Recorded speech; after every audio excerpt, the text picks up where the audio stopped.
Welcome everyone to the September board meeting. Unfortunately, we have no projector today because Parks and Rec had appropriated the one that Scio has. Well, they have two, but Jim Murdy, the assessor who was just in, thinks that the fire department had borrowed that one earlier. So unfortunately, no one told me, so I could have brought mine from home, or I could still go home and be back in 20 minutes. Let's try with that. But we'll just imagine, images. You have to do very good verbal description. We could bring the chart over and draw pictures of the map and, that kind of stuff. And Dan has some paper ones. So just I'm known as the manila folder guy. Yeah. I'm sorry, I do better with hard copies, even though we are living in an electronic world today. Yeah, so we're going to be doing 2D stuff today. So we always start out with introductions. So I'm Roger Rayle, Chair of CARD and Chair of Scio Residents for Safe Water. I'm Shana Milkie, Secretary for CARD and Ann Arbor resident. Mike Moran, Ann Arbor Township Supervisor and Vice Chair of CARD. Bob Bailey, Scio resident. Dan Dipno, Global Environmental Alliance. Spencer Weaver, Portview. Jillian Carey, Scio resident. Marcia Haddock, Scio resident. Beth Collins, Ann Arbor resident. Neil Eckman, Wayne State researcher. Katie Josias from Congresswoman Dingle's office. Colleen Linn, a PhD student at Wayne State. Oh, I'm sorry. I was pointing at C. Dan Hamill, I'm the EGLE project manager for the Gilman site. It squeaks. And I'm Brendan O'Leary. I'm a Wayne State graduate student. We got it. Kenny McCall, Tetra Tech.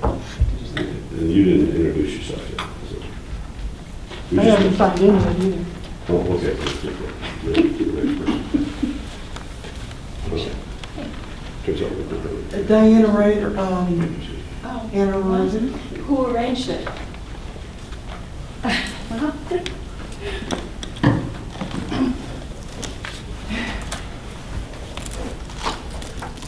All right, so that's everybody. Okay, Shana? this is a board vote for approval of the minutes from last month's meeting. I move that we approve the minutes from the August meeting. And you just made a slight addition to it, so Yes, yeah. talking about the different method that EGLE uses versus the EPA latest approved method for testing around the peripheral of the site. So, would somebody like I'll to move. second? Yes. Second. Second, okay, so all in favor? Right? Aye. Any opposed? All right, thank you. The third, item number 3, I'll also just go ahead and do. Next month is the October meeting, and that is CARD's annual meeting, and we'll be voting on new officers. And this is a call for nominations for all of the officer positions, anybody can nominate someone, or they can nominate another person who is an eligible member of CARD. You don't have to be a member to nominate, but to be an officer, you do have to be a member. And that means being a resident or property owner or business owner in Washtenaw County, or representing one of the entities, such as Washtenaw County or the city or one of the townships. So I'll be sending out a call for nominations by email. So please submit your nominations to me by email, say by a week before the meeting, and then I'll send out those nominations, and then we'll vote at the meeting. And the requirements for voting are being a member and having attended 3 out of the previous 5 meetings. And we're interpreting that either the 5 prior to October's meeting or the 5 including, whichever is the most generous in terms of allowing people to vote. Okay, any questions about that? No. All right. All right. Oh, yes. What are the officer positions? Oh, chair, vice chair, secretary, treasurer, and executive director. And the executive director is traditionally been Jennifer Kahn as Washtenaw County representative. So the others are. So the others are really the open ones. Well, and I'm, as we said, I'm chair, Michael's vice chair, Shana is secretary, and Vince Carissa, who's on vacation, he's treasurer. And Jenny Kahn, who's off for a while, I'm not quite sure what kind of leave it is, but she's going to be gone until October or something. Right. So I'm not sure how that works with, if we nominate her, can she accept? Can she refuse is the That's the brighter question. So that's, and I'm willing to continue on until we get this latest thing settled with the tying up the loose ends. So that's next month. Yes. So let's go ahead to number 4, which is the EGLE Updates. So Dan, you want to fill us in what's happened since the Yeah. last meeting? Since the last meeting, I conducted, as I said I was going to, some residential well confirmation sampling out on Breezewood Court and then down on Liberty. Our lab is a little behind on the organic side, so I collected volatile organic analysis, 1,4-D analysis, and then up at Breezewood I collected a water chemistry nitrate sample because it is a shallow well, 49 feet. I just, Jenny and I had talked it over and we thought getting a nitrate sample, just nitrate being used to evaluate or potentially evaluate whether you're getting some influence of septic systems. Nitrate is used for that. Again, 49 feet down is, is still pretty deep, but I went ahead and did that. I do not have the results back. They are still pending out of our lab on the organics. The confirmation sample out at 4709 Breezewood is the confirmation of the 1 ppb that came about in the spring, April sampling, the residential well sampling, yearly sampling. So we got 1 ppb there. So we went back and sampled that to confirm, and I don't have that result. The nitrate was non-detect at that location. So as soon as I get the lab reports in for both the Breezewood, and I did Liberty too, since we had some volatile organics at Liberty detected, not 1,4-dioxane, just some of the other volatile organic list, tetrahydrofuran and chloroform. I have those are also, I don't have those back. Again, our lab has said they're a little behind on the VOCs. So I did that on August 8th. So Can I ask what was the date of the resampling of Breezewood? August 8th. August 8th. Okay. Yeah. I sampled all of the 3 locations at August 8th. I wanted to get these. I was going to sample a couple more at Liberty, but I couldn't make contact and reconcile getting the sample from the well of the owner. So I'll check these out, and we'll see if we want to go ahead and do that. And I'll discuss those later at my last bullet, next year's sampling too. At the same time, on August 8th, I went ahead and sampled surface waters in the vicinity of the Breezewood. Well, in the vicinity of all of them, really. I went along and did some selected ones. The unnamed trib of the unnamed trib, Honey Creek, and the Huron River. I did them at the unnamed tributary at Park, where Park crosses the unnamed trib. Honey Creek, where Dexter crosses it. I've done those 2 in the past. And then I did Honey Creek for the first time up off of the West Huron Drive bridge there, where it's closer to the where it goes into Huron River. I can't really get out to where it exactly goes into the river. That's railroad property, and it's pretty wet conditions out there. So I got a lot closer.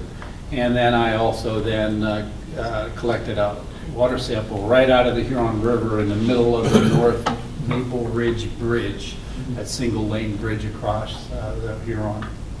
Foster Bridge. Okay, you guys, I'm just doing the name of the road. Well, actually, it's Foster Road Bridge, so. Then we gotta call Google, because the maps. Good luck with that, you better try to. You know, so if you know where the single lane bridge is, I went out in a minute and was able to get right in the middle of the river, right there. The results, I think you're gonna have, if I haven't sent them out, Roger, have I sent them out to the group on the surface water? The results of these? Surface waters, right. I apologize if a lot of times, I'll send the lab data sheets out to the group, to selected in the group. I just don't recall if I did that. Well, you know, the results were very similar to the historic results. And I also collected the HCHR sample location that Gelman does for their daily bromate sample results. You know, I collected at the same location. That was non-detect for dioxane, less than 1 reporting limit. That the unnamed tributary at Park was 4.1 ppb. That is in the same range of 3 to 4 that we've been consistently getting in the last year. The Honey Creek Dexter was 1.5 ppb. And that's in the same range as we've gotten in the last year, same plus or minus range there. The West Huron Drive, which was the first time I collected it, which is closer, you know, up from the Dexter, north of the Dexter, and then before it goes into Huron River, was 1.2 ppb. So that was a positive detection there. We will continue to sample there. It's an added location now for surface waters. And then the Huron River, I got non-detect, less than 1 off of that. Both And places. Foster Bridge. Yeah, the Foster Bridge, right. And, well, yeah, and the HCHR. Oh, But yeah. that one is, this was in the, you know, the bridge is right in the middle. The other one is, as I believe some people have identified, is kind of off of the, you know, to the south, along the south end of the river there. So, I will I will keep that one on the Huron River. What were the dates for those? That was August 8th. All right, so we have results for August 8th for, Well, August 7th, I'm sorry. I sampled them on the 7th. If I said the 8th, I apologize. okay, August 7th, and that was the same date you sampled? Yeah, same date I Breezewood. sampled the Breezewood. And yet we got results back for the surface water, but not for, As I said, the lab, because the Breezewood and Liberty Avenues also had VOC, full list VOC, they are behind. Oh, And they were submitted, even though they're a different analytical method, they were submitted together, so they don't break the package up. If it comes I in see. together under the same chain of custody, they keep that package together. So what is slowing it up, they probably, I never really asked, they probably have 1,4-D done. It's just the VOCs. And because it's under the same chain, that's their standard operating procedure when I submit it. and they realize that's a homeowner well, right? Yes. Well, I don't, it is, they don't, they utilize my nomenclature of what the sample was called. Yeah.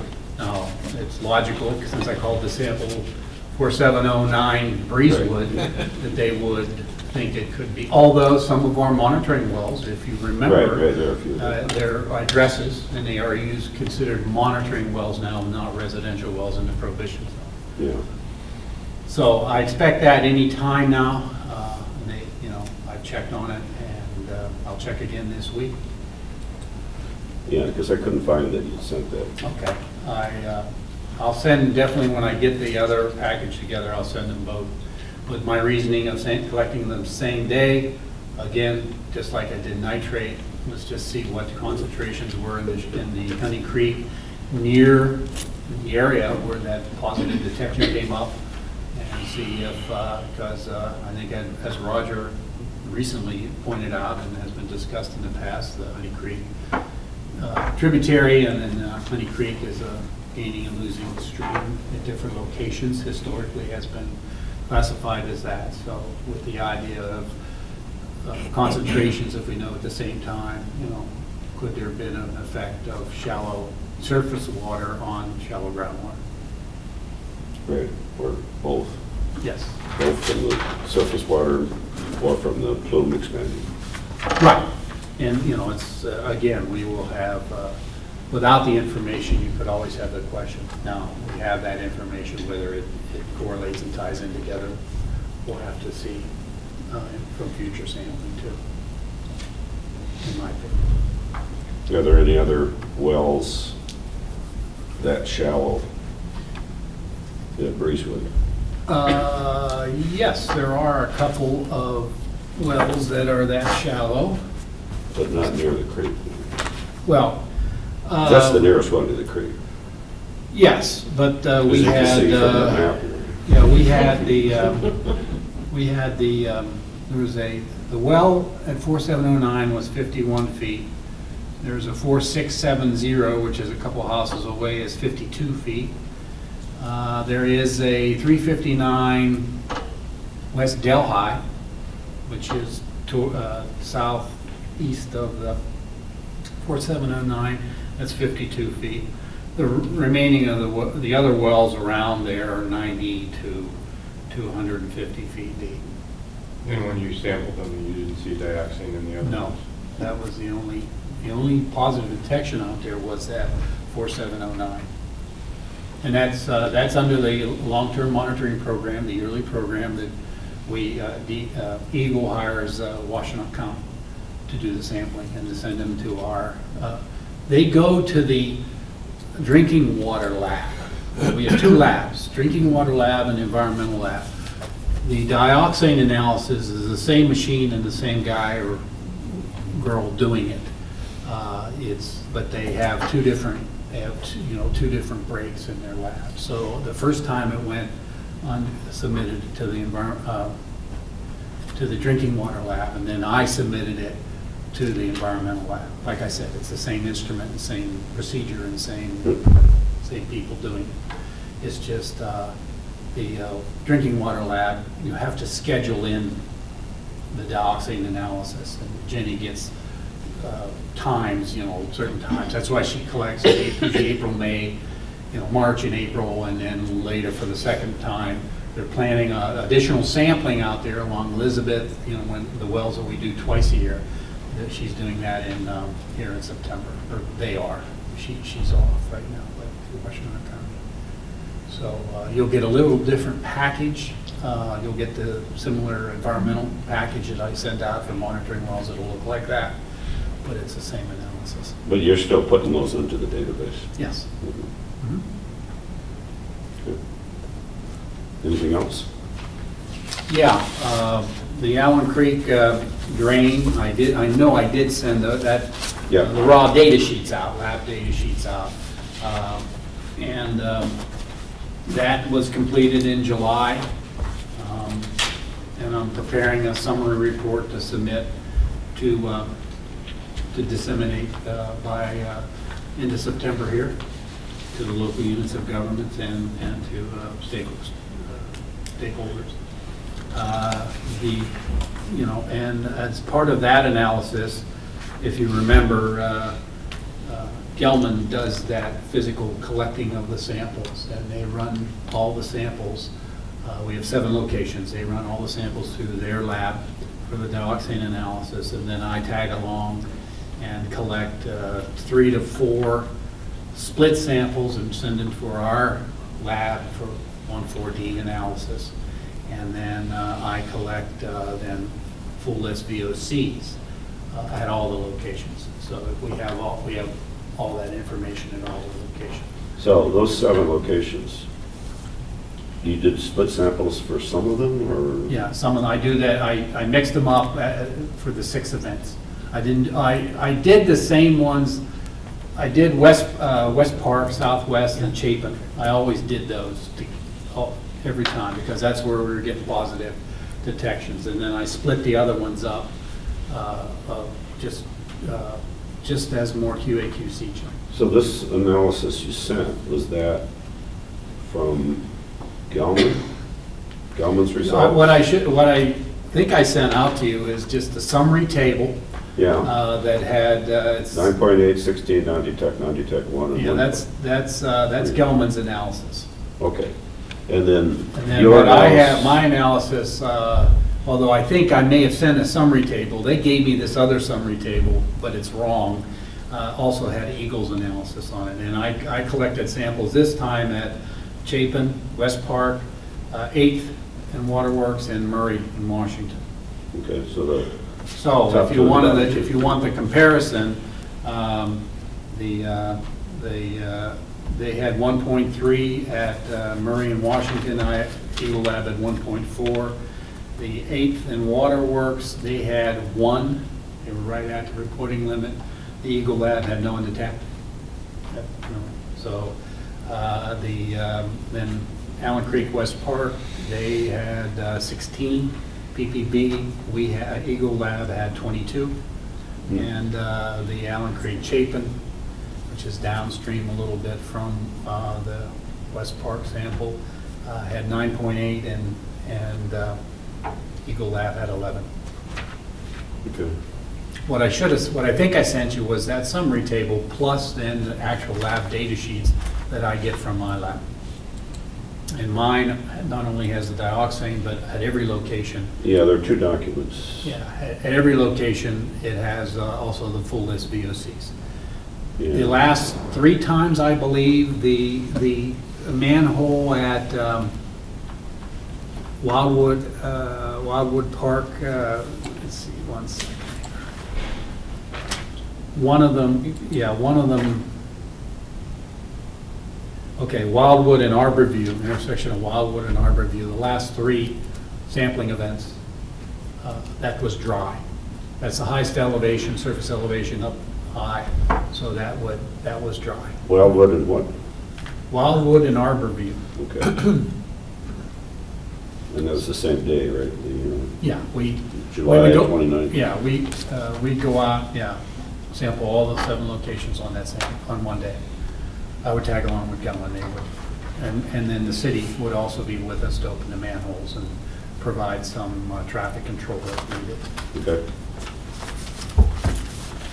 Like I said, I will, a summary report, just basically what we did, a better table than this, kind of compiling all the data to make it a little easier to do comparisons. And then my intent is to have that out by the end of September, as I promised. Thinking about some follow-up shallow groundwater sampling? We are not committing, but yes, that was the whole reason to do that. We will discuss the results with the city, Evan, who, not Washington County, not the city, but the group that asked us to do this, and see where we go from there. Do you know if Evan considers this a violation? He had originally said that this is like an illegal going discharge into a sewer. Illicit ditch discharge. Yeah. The Allen Creek drain is an MS4 permitted drain. Mhm. I don't know what the MS, it's not my division. We have sat down with our division, the Water Resources Division that runs that program with Washtenaw County. And we've discussed that, and it is considered an illicit ditch discharge, but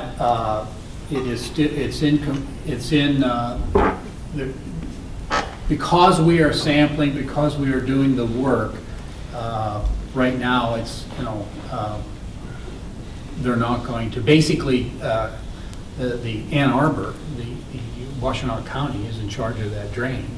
Would be the, if you want to say, out of compliance, if it's an illicit discharge, and EGLE would send them a violation notice, and they are required then to go back and identify illicit discharges to their system and remedy them.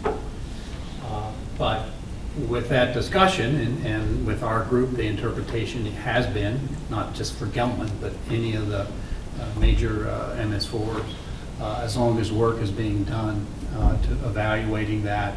I forget the term that was used, again, it's not my program, that they are, a violation notice is not going to go out at this time. It can in the future, and that's why we sat down with them and Evan. So, Well, let's say it was a violation. What happens next?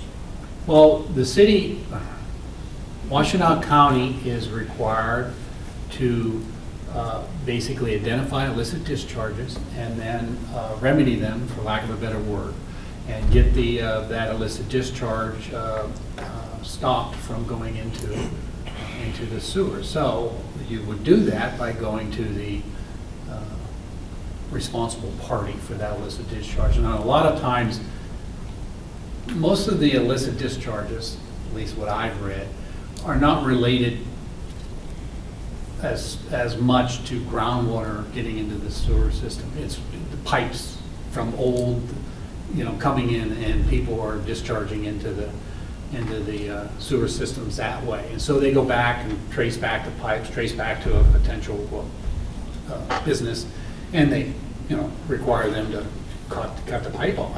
Stop that discharge. That's assuming it's a pipe, though. What if It's assuming it's a pipe. What Now, if with it's just the collecting from the groundwater that it's Gelman's- collecting from groundwater, then we're into a So we go back little, to the responsible party potentially, and the regulatory agency that's in charge of that responsible party. Yes, potentially. It's a different division that runs that, but yes, it's EGLE. But just realize it's the Washtenaw County is who we would interface, as I understand the program. Now, please, managing expectations. It's not my program. Right. As I understand the program, it would be the discussion and working with the MS4 permit holder, which is Washtenaw County. And so, but like I said, we have discussed, sat down with Washtenaw County, with our people, the Water Resources Group that runs that program, and then the RRD, and have identified what we are doing and what we're planning to do. And so right now, it is not a violation, as long as we're moving forward and working on something. Yeah, so what you're doing right now is monitoring it. Right. With the long-term goal, though, Roger, Mhm. as we all know, that the criteria for groundwater surface water interface has changed. Mhm. And will change. No, that hasn't changed. It's just that it will change. The 7.2 is the only thing that is, 7.2 groundwater, drinking water number is the only thing that's in the law. It's proposed to change under the new rules. If you remember, we only did the 7.2 groundwater. 7.2 is in place. Is in place, In but that's theory. drinking water number. Right. The current GSI, the current GSI is 2,800. Right. And it is Groundwater, surface water water interface. interface. fee. And it's proposed to, under the package of the rules that we believe will be moving forward at some time, whenever. I have the same opinion and frustrations as you. Is 280 is what the general GSI number would be. And then with the caveat that it could go as low as 3.5 if it relates and in close proximity to a intake for a water supply system. And that's it. And that interpretation of where that 3.5 and is made by our water resources, water group, in conjunction with RRD. How does that relate to the consent judgment? The consent judgment really, the current one that's in place now, really didn't handle the GSI issue. It did not mention that. It is more related to what more related to what the law, what the current regulation is. So it was not ever stressed historically, that GSI. If you remember, the current consent judgment was built and developed around the idea of contamination going to Huron River at the east side of the prohibition zone eventually. And as long as it didn't discharge greater than 2,800 there, then they were going to be in compliance. That's the whole reason why the current consent judgment says that you can't, they have to pump and treat groundwater in the Maple Road area. So concentrations don't go east of Maple Road at a concentration higher than 2,800 parts per billion. But the consent judgment never explicitly said that 2,800 is the GSI. That's based on the GSI. It never really. It never identified that, but Even it though did it's say. suspiciously saying is that the GSI. It identified the 2,800, and again, this is way before me. Right, The consent right. judgment was, I was told, was the discussion and the negotiations was related to the GSI, getting to Huron River. If you stop it at Maple, nothing gets past Maple greater than 2,800, then it's not going to get to the Huron River at greater than 2,800. But if this 280 or 3.5 gets passed, then theoretically, they wouldn't be allowed to have dioxane above 280 east of Wagner, of Maple Road. No. What that would change, it would be dependent on the consent judgment. It's just not going to automatically flip to that. It would change that they would have to manage that groundwater contaminant plume as anybody does with the GSI exposure to groundwater surface water. There are multiple ways to be in compliance with that GSI number. For example, and again, that's a different program, and I don't do a lot of, I just feel I'm just, deadly enough with information, I ask questions.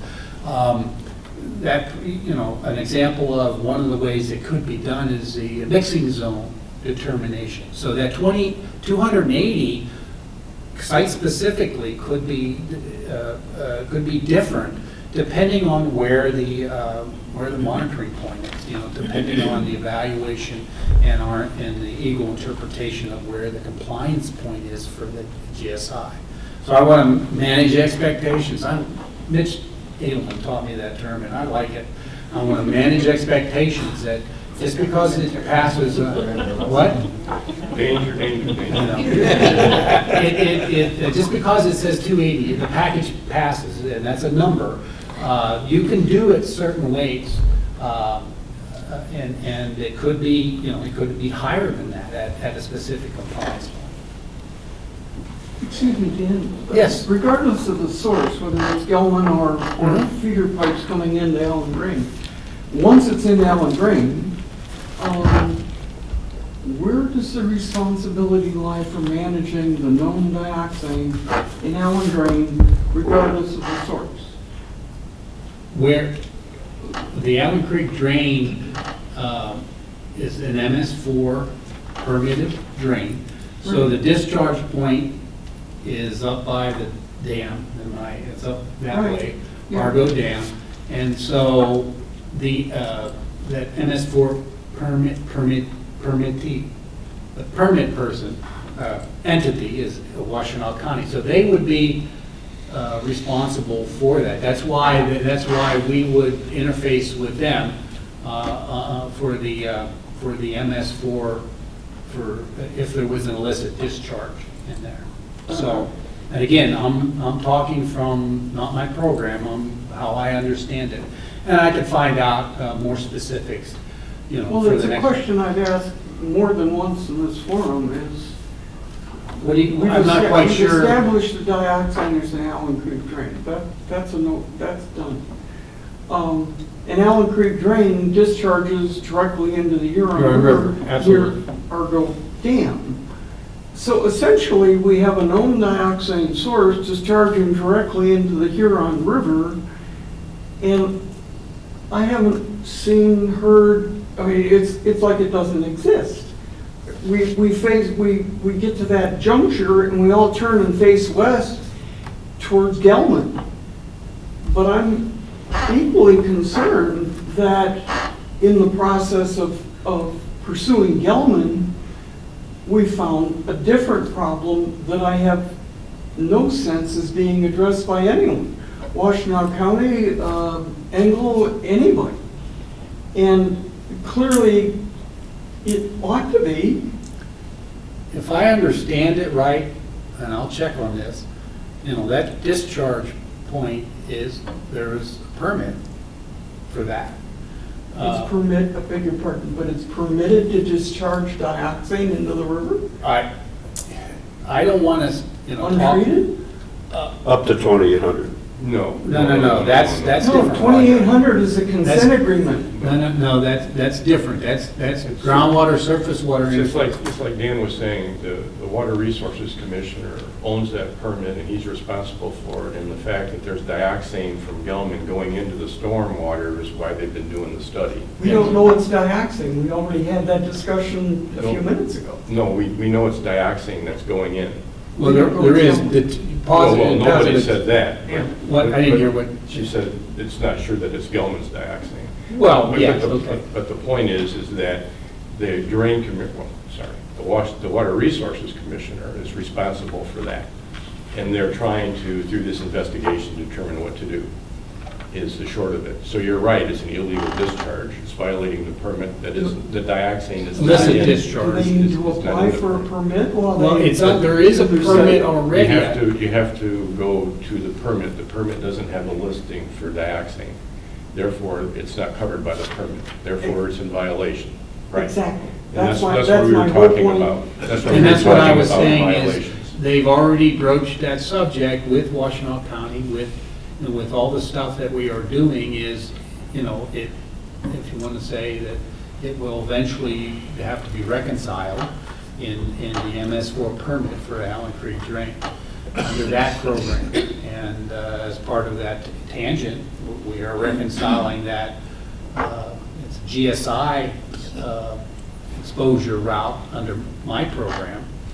And we are working to reconcile that.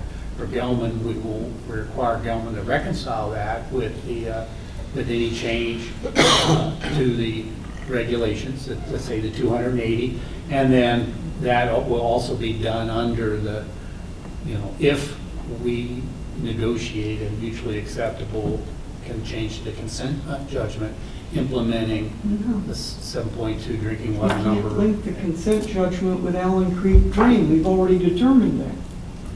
It's a non sequitur.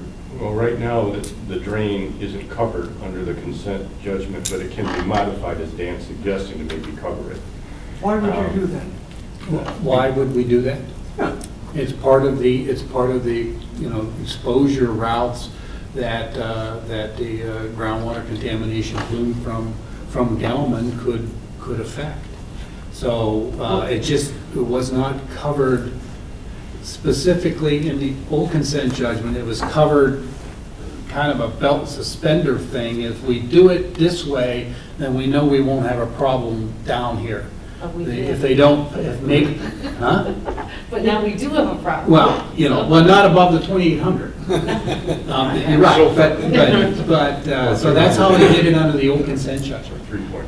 And but what Gelman will be required to do, if that's implemented, is to evaluate the GSI exposure pathway into Allen Creek Drain, and whether it's 280 or 3.5, they will have to meet that, just like anywhere, any groundwater contaminant plume would meet a GSI exposure route. They would evaluate that and come up with a remedy for that. Or again, there are multiple ways to comply with GSI number. just because we have a number, that's the easy way. If you're below that number, okay, you're in compliance. But if you're above that number, there are other ways you can, Around the system. other ways you can do it to, like I said, a mixing zone is one example I can think of off the top of my head, to modify that number in the rules, to get a site-specific number for your discharge. Can I ask, you had said that you're done testing now and that you're going to get us your analysis to come, but then Roger asked you if you would continue to monitor these. Is this then something you will continue? I didn't understand. I heard two different We will, things. I haven't ruled that out. I'm just not, I don't want to commit and say, okay, we're going to start another 6 months in October. We're going to take a look at this. We're going to sit down with Washtenaw County. Undoubtedly, we're going to take your inputs too, as that way, and see what we have to do to keep things moving forward with respect to the potential GSI pathway, the illicit discharge pathway that I discussed with Washtenaw County, and where we go from there. I'm That going may- to let this go because it's circular and we're not going to get to a conclusion. However, one last comment, and then I promise I won't bring it up again. We've already discussed and reached the conclusion here that the dioxane in Allen Drain may or may not be from Gilman. If it's not from Gilman, then it's totally divorced from any concentration allowances in the consent judgment. Okay? We've talked about feeder spider drains coming in might be the source of the dioxane in Allen Creek drain, therefore let's not jump to the conclusion that it's Gilman. I've heard that. Now, That's not what I heard. Go well, ahead, Dan. And what I heard Dan specifically say, when we were asking him, does it relate to Gilman or not, he said yes. He said yes, the dioxane. where did the in- spider drains in- come in? I believe you said that the dioxane in Allen Creek does relate to the Gilman dioxane. I didn't, well, if I said it, if you interpret it as a You said yes. 100% guaranteed, I think I caveat myself is because of the lines of evidence we have, information we have on monitoring wells and some of the stuff you even pointed out, Dan, that it is likely that the plume is, could be affecting the Allen Creek drain, in that area. I'm going to use my word again, manage expectation. I did not say 100%. And it is possible that you may have other sources of dioxane.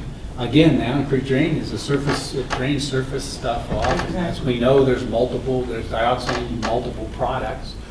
Again, Gilman has the groundwater contaminant plume is the largest source of potential in that prohibition zone. So. Okay, well, let's go on. Anything else? Yes, the EGLE, I'm also in the same time doing an EGLE quarterly report with the same information, kind of the same that I've been doing for the EPA. That I hope to have that out in October. I think I've identified October as, in the past, as having that. It'll have a little different format, but it'll have the same information. Roger, last meeting, I said that there was some example reports. Mhm. There isn't any in the format that was given back to me, so I didn't send you an example. wondered about that. So you'll see the first one. And again, it's the same information that I've been doing. So we'll get it, we'll get your we'll get comments. So when you say it's a different format for this project, but it's similar to ones that are used in other projects? The information is similar, but the actual The format. structure of the. So of it's the a document. special format for this project? It's, yeah. Because you can't give me an example of one. But I can't get, they don't have something similar on some of the other projects that have a lot of data, and they send out a lot of reports like that. So this is unique in that regard? It's a first, yes, it's a first, with the idea of EGLE, we got a new name, we're getting new report formats. But as that we would think- apply to everybody. But It would this one's apply to not- everybody. This format's not going to apply to other sites Well, it could, if it works out. You So know, this because could I'm be a getting it prototype. from our information people of how they are hoping to handle projects, kind of get them in. So this could be a prototype for other sites. Yes, it could. Is that what you're saying? It's different than the other sites currently. Yes, and it could be a prototype, Could be, but okay, that's all I again, need to know. yeah, Could be a prototype. could be. I know. Manage expectations. Yep. I'm gonna just get a little tape recorder and hit it. No, we have that. And then the last thing I have this evening is we've identified the 2020 sampling program that Washtenaw County will be doing with us. And we're going to be sampling approximately 191 locations next year. And So you have those identified already? yes. And then basically if you remember, we've done a lot of biannual every 2 years on some of these. It just so happens that there's a couple 2-year coming up, but we are going to go ahead because we had the potential 4709 Breezewood. We're going to go out there again next year and collect samples. So you have this in a list ready to share? I have this in a list. As soon as I get it, again, I send it on to the Water Resources group that does, Chloe, that does the actual, under their program, does the money end of things. And as soon as I get that back, then I can share that. That'll be officially, what we're going to hire Washtenaw County. Because you have to get the budget for it before you can share. Right. There's some, they have, right. Basically, Jenny and I come up with the list. She comes up with what they would like to see. We discuss it, and frankly, we haven't denied anything since I've been doing that, because most of the time her requests are related to information and arguments of, hey, you need to watch this. And again, we don't want anybody drinking water that above a criteria. So, but you can't share that even with the word proposed or draft. I don't know. I haven't really asked. I don't want to do that tonight, but let me check on it for you. Yeah, check on it, because I think that would be good to have for us. And like I said, as soon as possible, in case there's. what I meant waiting for is I submitted it back with my approval as a district back to the Chloe Moray of the Water Resources Group, and then she comes up and finalizes it and then sends it Yeah, out. that's fine, but I think having a few more sets of eyes on it might, we might find something that Good. 2 sets of eyes could. Again, realize that I don't do this alone. I get Jenny and I know. We had a meeting. I'm just saying, based on past experience, I don't sometimes it's disagree good with to have a Roger, few and more sets of eyes on I'd it. be stupid to say, before no, you I got lock them yourself all. into a budget that's missing something that would embarrass you. Yeah. So that is, like I said, in most years, in the last couple of years, we've been right around 100 locations. We're going to do 191. Again, some of those are twice a year, so the total number of samples is going to be 220 plus or minus. Like on Elizabeth, we do Elizabeth twice a year. And if you remember, we had a detection up there of a new well just across the street from known wells that have had it at one PPB. Washtenaw County will be doing a confirmation sampling. I've authorized them to go ahead when they go back out here in September to go ahead and do those northern, on the other side of the road, wells again. So they're going to collect that. So again, those will be two a year next year. What's the cost per sample? Estimated cost per sample. It's $155, and then we give a postage. So we give them, okay, just to make sure I got everything right, Roger. Well, approximately. Approximately, and then, a collection amount. We pay Washtenaw County to do the collection. Let's say $150 plus or minus per sample for them to collect it, and then we give them $6 postage to ship it to the lab. And then there's the analysis, which is approximately, let's say, another $120 for 82.60. So wait a minute, so the whole thing costs approximately And I, $276? site collection costs, yes, for example, yes, yeah. Yeah, it's good enough. You know, Washtenaw County is hired, if you want to say, as the contractor to collect them, so we pay those, the cost, and then the lab cost is what you get from, approximately what you see when I send you the lab data sheets from the environmental, it's real close to the same cost. Okay. Under the water, so that's all I had this evening, That would be for each well, $276. For each sample. for each sample. Yeah, Yes. do 2 samples on a well, it's twice that. Okay. And like I said, it's the actual collection amount and a postage. Because they ship them. Do you have any idea what Gelman's budget is for sampling? No, but Per sample? I don't know per sample, but if, you know, I have information, as I think I presented here in the past, so I know within the last couple of years that their yearly expense of just running everything, not just the lab cost, you know, is 1.5 plus million a year they're spending. At least the information that I get. We got that information as we prepare to evaluate their, once a consent judgment is done, to evaluate their 30-year, their financial assurance mechanism. I thought a lot of that was actual treatment.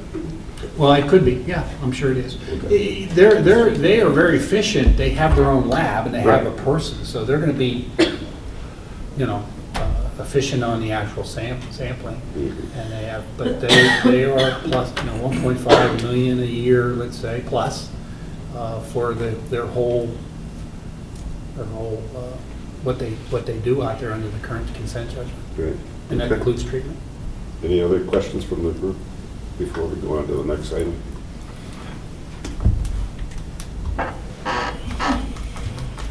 Nope. Okay. So, additional sampling at West Park, Haley. The next item is a continuation of Dan's presentation, basically. And you all have probably seen it in electronic format. I printed off a few copies, and there's a paper copy for Dan. and- Well, I have one, I have my own, so if someone else wants one tonight. Whatever. Okay, which one is that? Is that the one? It's- Okay, yeah, I have that one. Yeah, So if someone wants to share some more, I brought my own from your email. All right, so maybe I can share. If you haven't modified it, Bob, from the email, I have it. this is the same one. It's been formatted to fit on 3 pages instead of 4. Okay. It's a look slightly different. If I thought about it cleverly before I started printing, I would have squeezed it onto 2 sides. Okay. My focus in this is contaminated water getting into basements. So I'm thinking about really near surface groundwater. And I think that the Allen Creek network of pipes feeding into it is a good proxy for what's likely to be in the really near surface, because storm drains typically leak, and footing drains from houses will often feed into the drain system. And it used to be in the past that many footing drains were hooked into the sanitary sewer, which would get, but now people in Ann Arbor are being required, for some folks anyway, to pump it up and put it in the storm drain system, have a sump with a pump on it. So my thought is to extend the work that Dan has talked about and really focus on where in the Allen Creek network is the contamination getting in. So what I'm proposing is a very limited number of samples between where it is non-detect at Wildwood. Those of you who live in the west side of Ann Arbor probably are acquainted with all the streets. Is that a fair assumption? So you all know where Huron goes and it divides to Dexter and Jackson Road. Well, in that neighborhood is where we're talking about. Do you have a map that goes along with this? Yes, I have a little map. Let me take a shot of it and then I can share it. Okay. Go ahead. So what I'm proposing is that Dan lift up a few more manholes and take samples in between where it was non-detect and where it was detected in West Park. Latest EGLE sample analysis was 22 parts per billion. Whereas at Wildwood, half a mile upstream, was non-detect. Okay, there are crossings with manholes, at least according to the old map that Vince Caruso got from the Water Commissioner's office about 25 years ago or so. There are manholes where Ravenna crosses Allen Creek Drain, and that branch of it, Urbana, and Remarkana Place, the extension, the street drains come in. There's a manhole there where it could be sampled, and then once you find out where it's coming in, go up that street drain and see, is it coming in from the street drain, or is it seeping directly into the Allen Creek pipe? I'm guessing that pipe probably leaks, so it don't get a lot of groundwater outside it, and it would tend to float, which would be a disaster. So I'm guessing in dry weather, a flowing stream must be taking groundwater when it's not raining. That's the only place for the water to come from. And I don't know what the flows are, but my proposal is my thought is that Vince and I will go talk to Evan Pratt and get some more information on the details of the drain, flows, and whatever information they have. Because simply my asking Dan to go out and lift 3 more manholes is unlikely to lead to real fast action. But if Evan Pratt asks him, I won't disagree with you. it's more likely to happen. So, If you want to, I thought I had a bigger map. There's some information that I was given from this, if you want to pass that around, related to the drains. yeah. And Okay, yeah. that helped, again, Evan provided us with some information, his proposed location. So that's the 7 we came up with related to what the original request was from Evan and our working with them. But that's just, it gives you an idea of some of the main structures of the drain. Yes. These are the same layers that I have on the Google Earth mashup. What we don't have Is a are little- all the little feeds on Yes, it. and again, we didn't, The little feeds are what I'm interested in getting from the Water Resources Office. Because somebody out there knows where all those buried pipes go. And they probably have them on neat digital maps rather than the photo that I have of an old hand-drawn map. And I can see where many of the manholes are. Where'd you get that? From Vince Caruso. Oh, where'd you get it? The Allen Creek Watershed Council got it. Oh, so it's from his files. Yeah, it's Right. from his files that they got before people got security conscious, 25 years ago. yeah, I will tell you that getting information like that from city, from county, is a little more difficult than it was even just a couple of years ago.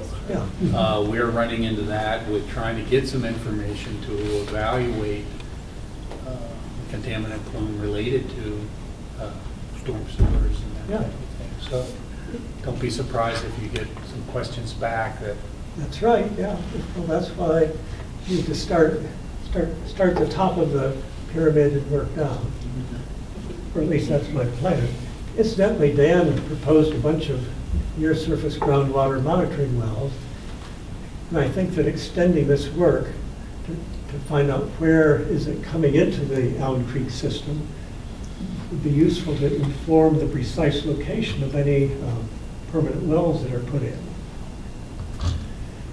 And I thought the beauty of this proposal is that Dan could go out and get samples tomorrow afternoon in principle.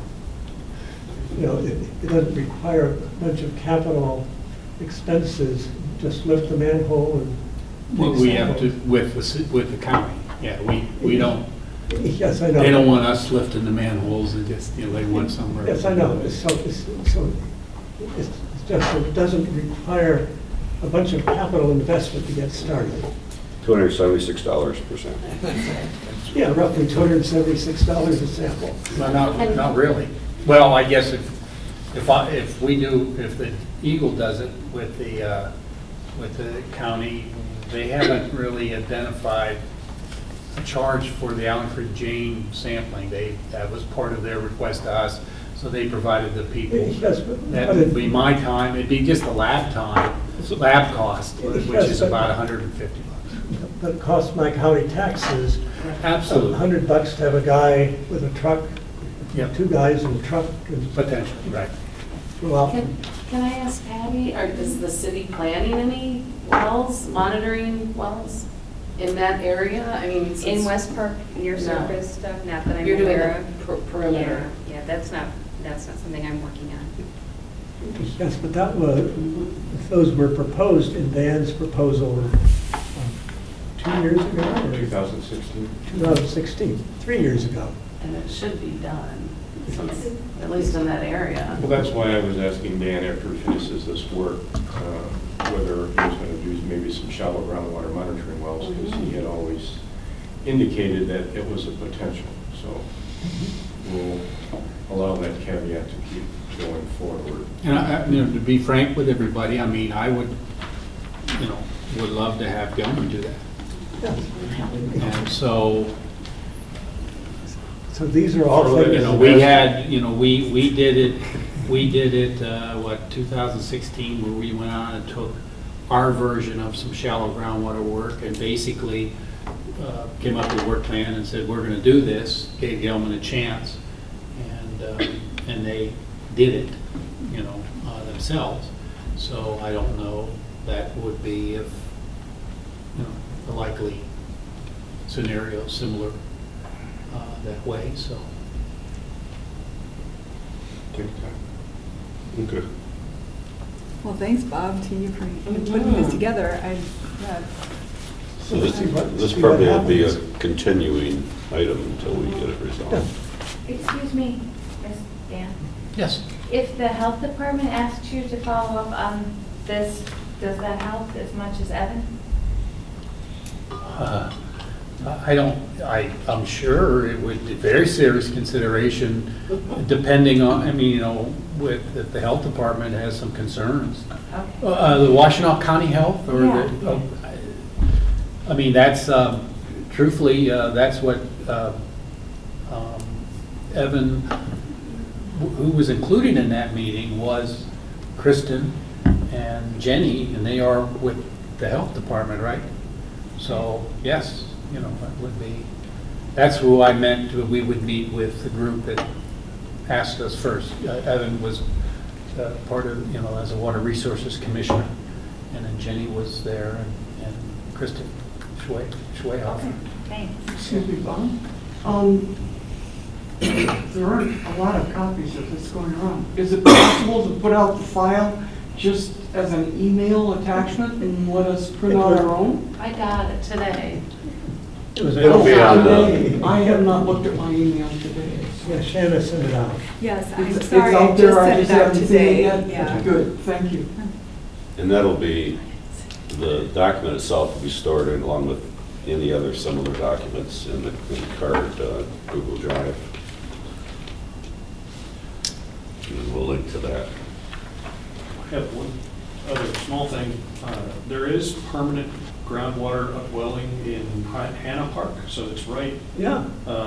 in the area that you're talking about going into manholes. There's a couple of places where you could get groundwater samples just coming out of the ground. So it seeps, you're talking about? Yes, seeps is the word I'm looking for. And Vince and I walked through there and walked up the stream in the middle of August when it was pretty dry, and we didn't see water coming out of places that he'd expected to see it. Okay. But it could be, we I simply didn't. live right, just a couple doors down from there. I'm pretty sure there's water flowing in there. For anybody that sees those, the neighbors, you No, know, how do you? citizens, take a picture of it Oh, sure. and, Okay. and have it geocoded, you know, have your Yeah, picture turned on so we'll know where it is. Yeah, no, I can And send then- you the coordinates if you And then want. send a note to the, either SRXW or the card email. Okay. I sort of figured it was, I had seen secondhand, somebody mentioned that there were Mark Hanna Park sampling locations on something. So I figured it was already known, but since I didn't see it here, I thought. Don't expect that all the local governments know where all the seeps are. Okay, I'll send that information. Is that the Hannah Nature Area, Yes. just to the west Exactly. of 7th? Correct. Historically, I've sampled behind that, whatever, is that an apartment there? Yeah, there's an apartment complex. In the back there, it comes down that valley, there's Yeah. that, you know, the Yeah, creek it's comes part of down the and then it ravine. goes in a pipe right there. Yeah. Right before it goes in the pipe, I mean, that's a lot of surface water. But I Yeah. sampled there in the past, and it has been non-detect there. Uh-huh. But it's been a while Well, since, it's a maybe little last compli- year I did it. It's a little complicated there because the storm drain line that comes down from Mark Hanna Place is blocked. And every time it rains, it blows, there's enough flow that it blows the cover off the manhole down in the park. So there's a huge amount of surface flow that goes Yes. down into that corner. But one of the seeps is upstream from the manhole. So if you sampled up in that corner, in a different corner of the park, you could get water. Yeah, I was down that closer was- to 7th, you Right. know, as behind Yeah, that. I know exactly where you're talking about, yeah. Underneath. So there might be another location in the park that you could sample in that would get away from some of that surface water. Yeah, and I sampled that in response to one of the public meetings. Yeah, okay. Someone had asked about, what about my kids playing in the water Yeah, down yeah. in there? And so I went ahead and sampled it. Cool. And Great, thanks. I sampled a couple times, but it's been at least a year or Uh-huh. more, maybe, since I did it last time. Well, I'll geocode those seep locations and pass them around. Okay. Wayne State University project.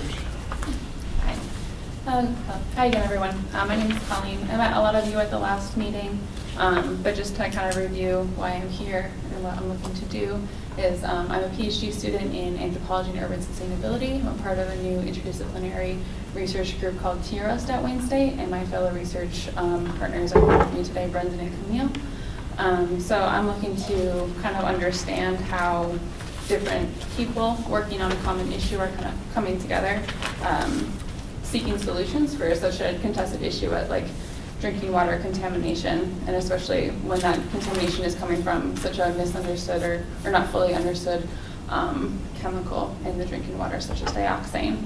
So my hope is that through coming to these CARD meetings, I can connect with some of you who are very interested in seeing this issue resolved. So if you have time over the next month or so to sit down with me for an interview, I greatly appreciate it. I can send out a kind of an email to gauge who is willing to talk to me, and you can respond and partake as you please. I have a research information sheet with me today, as well as a kind of a flyer describing my research goals and what I'm looking for. And then just a side note, since I am a qualitative researcher, most of my research is done by doing interviews and participant observation work, but everything that I collect is completely voluntary, so I don't write down your name in any kind of published work or anything, and your role is also kept confidential as How well. many people do you want to interview? As many as I can, so. Because we have the CART core list, which are people that have come to this meeting. Mhm. And then we have a larger list that includes some of the regulators and things like that. Yeah. Not so much citizens, but there's some citizens too. And I'm hoping who've to never get a been to a combination of meeting, but perspectives. the bigger list, so I Yeah. Anyone who's willing, I have funding for 25 gift cards. So and I'm waiting for that to go through before I start interviewing. It's just a small token of appreciation to compensate for your time. I know it can be a lot. Everyone has really busy lives, so I'm hoping those will help. But so I have funding for 25 of those. But I'm hoping to talk to residents and also people who are working on it in different kind of capacity as well. Volunteers, activists, state workers, city council, et cetera. Would it be better for it to come jointly from CART and you? The email? Yeah.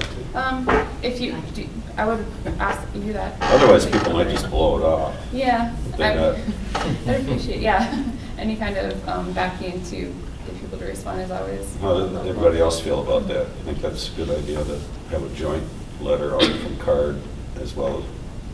Yeah, Yeah, I we can endorse this draft it project. and then you can kind of edit it and kind of which way you go forward. And then you're gonna be interviewing people, or what kind of, there's gonna be any kind of interim progress, like how many people interviewed, or, you know? Oh, like as I go initial through the findings? interviews? Yeah. I can. It's totally at what. I think it'd be, to the group. I think it'd be useful, like if there's some problem you run into, like imagine when you interview people, you're gonna come across some people that don't know enough about it. Mhm. And I guess if they're interested enough to be interviewed and they don't know enough about it, we'd like to inform them. Right. Yeah, so any kind of. But not to the extent that it's gonna change your Right. research results. Yeah, and this is social science research, so I'm looking at different levels of perspective and knowledge and truth and understanding like how that's created. So no one is wrong. when Well, I'm interviewing them. and I think it personally. relates to these other projects we have going to, you know, how do we get information out to people? Right. In a forthright, accurate way that we don't have misinformation floating around. Right, and I'm hoping that through my interviews, I can kind of come up with a suggestion or just kind of knowledge towards Right. better practices. So if you will. who here would like to help review or help her, you know, with the project? Thank you. You'd have to send a request, like you said, an email. Yeah. Right, To and go I through can- my management. Of course. And I understand the precarity of people's work and their relationships with the issue, so no worries about that. Yeah, I mean, is it going to be, it's a wide focus, not just concerned citizens, you want the regulators and everybody Yeah, involved? there are multiple perspectives. Are you thinking you might even interview some of the Gelman people? I would like to, if they would agree to it. Well, it's been done in the past. Okay. I don't know if you read the 1988 study that was done by U of M, DNR, the Department of Natural Resources, yeah. Mhm. That was a definitive study at the time where they did interview a lot of the principals Yeah. back in the day. Okay. So there's a precedence for it, but since it's been bought by, Gelman was bought by Paul, and then Paul bought by Danaher, we really don't know who's making decisions. Yeah, and if you have names of contacts of people that Yeah, also we be got really helpful. the titular name of people to contact, but whether they're actually making the decisions is questionable. Of course. So I can pass this around and probably provide people with a little bit of context on how I go about this process and just risks, benefits, costs. et Whatever cetera. you share today, be sure to send a copy. Okay, I can do that as well. I have 15 copies and I didn't count how many people came into the room, so I'll just. Yeah, and I'll share it right away. Okay. Would these be in-person interviews or phone or video It can be, conference? yeah, so I live in the greater Detroit area, so meeting is, but I'm happy to do in-person interviews, and especially if anyone has a home or a site that they can show me in person, like that's very valuable for me. Otherwise, if we have scheduling conflicts, I'm more than happy to arrange a phone interview as well. So it just kind of depends on the what people want to talk about and what they And do you have a sense of how long each interview It will can vary last? range, and it's, the interview is truly dictated by who I'm talking to, so if you need to leave or do whatever, you structure the whole thing, I'm just there to ask questions.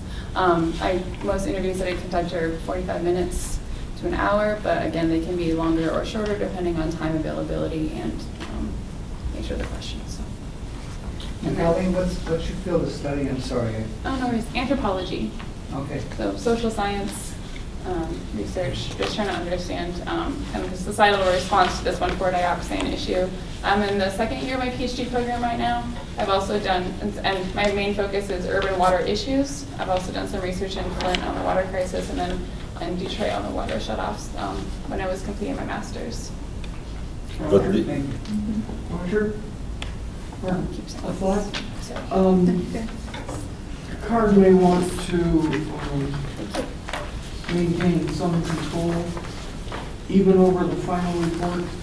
This is a long-standing, volunteer, no-budget citizen committee that has forged a remarkable reputation of doing good work.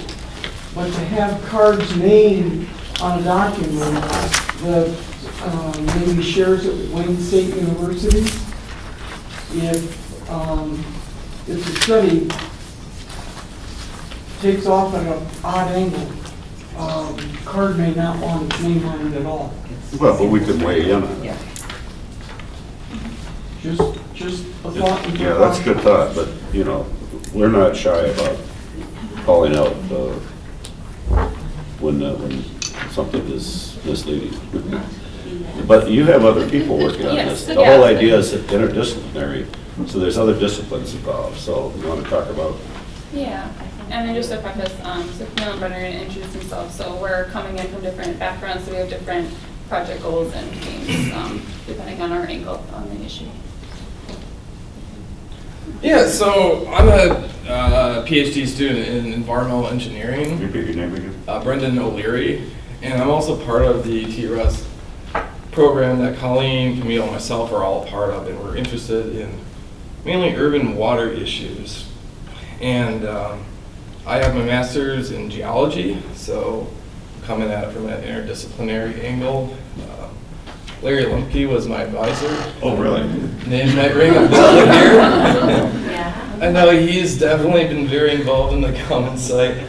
So my background is geostatistical modeling, but I did air pollution modeling with Larry Limke, so I have knowledge of the 1,4-dioxane plume. I personally haven't had any direct interaction with it yet. Mm-hmm. But my research interests are shallow groundwater, flow, urban geology, vapor intrusion is a big topic of mine. And I guess the analyte of interest that I'm hoping to pursue in my PhD is assessing volatile organic compounds, and 1,4-dioxane is a VOC. So I'm here to learn and hopefully be able to contribute as well. So how far are you along in your PhD? 2 years in as well. Who are your advisors? Carol Miller, she's also an Ann Arbor resident. Dr. Carol Miller, she's in the civil environmental engineering department, and she's also the director of the Healthy Urban Waters program at Wayne State, which is another interdisciplinary water-related research group at Wayne. And that was one advisor. Oh, sorry. So Carol's my main advisor right now. Okay. I don't have a dissertation committee yet. Oh, okay. But I still work with Larry Limke on some air pollution projects right now. So you're in the engineering school? Yeah. So who's the dean of engineering? That's a good question. I don't know what's telling you now. I don't know. Right now, we did just get a new department chair, Bill Schuster. He's coming over from the EPA down in Cincinnati, Okay. and he's an interesting person. Has done a fair amount of urban hydrogeological work as well as urban soils work as well. You talk to me afterward. Sure. I'm Camille Ackerman. I'm also going to my 3rd year of my PhD program at Wayne State. I'm in the Department of Pharmacology, but my focus is really on environmental toxicology. So I'm looking more at the actual chemicals, like 1,4-dioxane in this case, and their health effects on humans and other organisms. So my lab uses zebrafish as a model organism. So they actually are an approved human model. They share a lot of the same genes as humans. So we can get some kind of idea of the effects that chemicals would have. Obviously, they're also a good model for fish, which in the Huron River, so they can kind of give us a lot of information. So yeah, we're doing exposures to different concentrations of dioxane and just kind of looking at what kind of effects. So obviously a number of effects are known from dioxane, but it's kind of up in the air if there are any reproductive or endocrine disrupting effects, so that's kind of what I'm focusing on. So far we have done some exposures on larval fish, so kind of developmental studies, doing some gene analysis on them, and eventually we'll grow those up, see if there's any effects lasting to adulthood or potentially even to multiple generations. So yeah, kind of just getting started with that, but that's the goal of my research right now. So the funding for this is through the Wayne State? Yeah. It's not outside funding at all? Well, so the program that we're in is called TRUST, and it stands for Transformative Research Experiences and Transformative Research and Urban Sustainability Training. Yeah, and this is a NSF NRT grant. It's a national research training grant through the National Science Foundation. And we're part of the inaugural cohort, but this is a 5-year program. Hopefully it'll continue on. But each year there's a new cohort that starts that's focused on urban sustainability. And we're interested in urban water issues. That's kind of our link. So is there another group that's studying you? Not yet. The first group. But, yeah, the other group's looking at fragmites and. Or you study yourselves, you take notes, and pass it on to the next group. Because I think that's what's needed in this site is more sustainability, research. We've had one-off studies, as I think I mentioned to you before, from MSU and stuff, and that, it was there for a couple of years and then it's gone. And then all the information that was gathered in those years that used to be on a website is now unavailable. Okay. It's frustrating because, there's some good stuff. Some of it's obsolete by now, but, this is, we're talking about many, many decades. We gotta think of how to keep this going, and build on what prior groups are doing. We'll hopefully have publications and scientific journals. Well, there's that too, but we would actually want everything, like the raw data and everything, but we're not going to get all the raw data probably, but at least we'll get, some hints of what works and what doesn't work. So. And as we also, the 3 of us are kind of in our data collection phase of all of our separate but overlapping research projects. So kind of as we go along and get into more of the synthesis and analysis phase, we can definitely talk about the best way to share that information with you. Good. So. Yeah, the more you can share, the better. Yeah, definitely. Any other questions from anybody?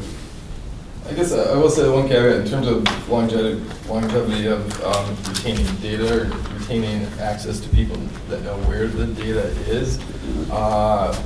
Wayne and our group is working with the Wayne State Library system that does have a database of all of the data sets that we do put together. And when possible, the data is publicly available. When it's not possible, you do have a contact person that's identified through the Wayne State Library system as the responsible party for this data set. So that's, I know, something that Healthy Urban Waters does, the TRUST program, and I know we're planning to do that as well. So that's one thing we already have in place that I know we can, Yeah. work together in the future, to establish. I mean, if you're gonna publish it, it's gonna be peer reviewed, they have to obviously have access to Yeah. the data to. Yeah, definitely. validate it, right. And I presume other universities, they all do that. Yeah. And since the Wayne State is part of the consortium with Michigan and Michigan State, that you might be able to get some of the data that we didn't, that we Okay. lost from Michigan State. Didn't know. Yeah. All right. No other questions? All right, let's, the next project, the Fourth View Media folks, video project. Well, it's a great lead-in, so thank you for the positioning on the agenda there. For those of you that I haven't had the chance to meet with yet, I'm Spencer with Fourth View. And we're a small new startup, and as a longtime Ann Arbor resident, I was familiar with the Gelman story, but never really involved with it much until a couple months ago, when I first attended a listening session on the issue, and had thought, gee, this would be an interesting piece to do an article on, and quickly found out there's a lot more than one article's worth of material here. So we've been tossing around a couple ideas and bouncing a few things off of Roger, and we really have centered on kind of two steps, if you will, that we think might be constructive and helpful for Garden that we'd like to get you guys' input on. The first is when it comes to telling the story, if you will, of Gelman. There's certainly a lot of people covering it. MLI's done a great job at covering all of the updates as they're occurring. But for someone who's new to the area, new to the issue, there's not a whole lot to quickly familiarize them and get them up to speed on. And so what we'd like to do is to work over the next probably about 2 months to create a short intro video with some interviews on people who are currently involved in the project, and basically get a what's going on right now so that people could get a quick introduction. And the idea is to have this on a flexible platform so that as time goes on, we can update it, and that it can then become a destination for people to get a quick take on, here's what's going on right now, and here are the people who are involved with it. Now, this, of course, we think feeds in nicely with some of the work that Colleen's doing over at Wayne State, and I know Roger's been looking at the U of M Information Sciences School to collaborate with as well. So that in the longer run, we can also work to develop a kind of database portal and destination where all of the back information can be put as a repository. And so then there's kind of this comprehensive spot that could be used as a model for other communities facing both environmental challenges and just community action items that we can look to as a destination and look to as a model. So I'm asking over the next couple of weeks, hopefully, to get a couple of people who are interested in seeing this project move forward and get some of your input, get some of CARD's input, specifically on the video and who might be good people to interview and who might be interested in chatting a little bit more, both from an individual perspective and from some of the institutions that are involved in this. And over time, of course, see what the long-term funding requirements are depending on the scope of the project.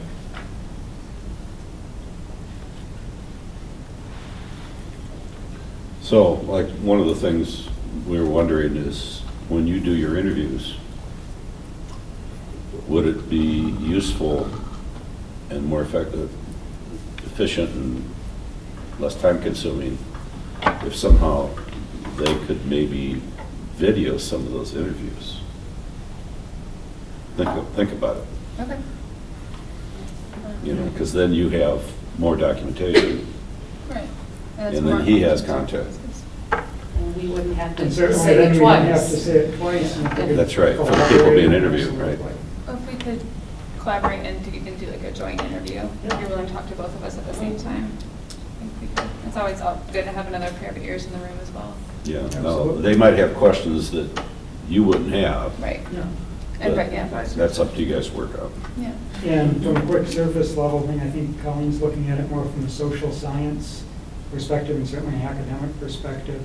And we're looking at it a little bit more simply from an information sharing perspective and kind of I hate to use the term PR, but that kind of people's perceptions of the issue and people's perceptions of what's going on and what's happening. That's always been a huge problem at that U of M charrette, a bunch of us were at. That's the main thing. They wanted to know, how can we get information out to lay people, new students, parents of students, new residents, a lot of, Is there a posting for that, Deb? Of what went on at the charrette? I don't Yeah. know. Did you, Yeah, it's called the Galaxy, probably, Gala XY or something. so when did we do it? 2 summers ago? Yeah, 2 summers ago. And but again, they are doing more than just the dioxane. They've got several, every year they have new projects. So that was the snapshot in time for that one. And so it's not really ongoing like we probably need. Yeah. But it's one of the summaries that could be tapped. Just like Barbara Fuller's The Green Room, she had 25 episodes on WEMU. That's a pretty good summary, and she actually has a compilation of that. That's good, good place for anybody to.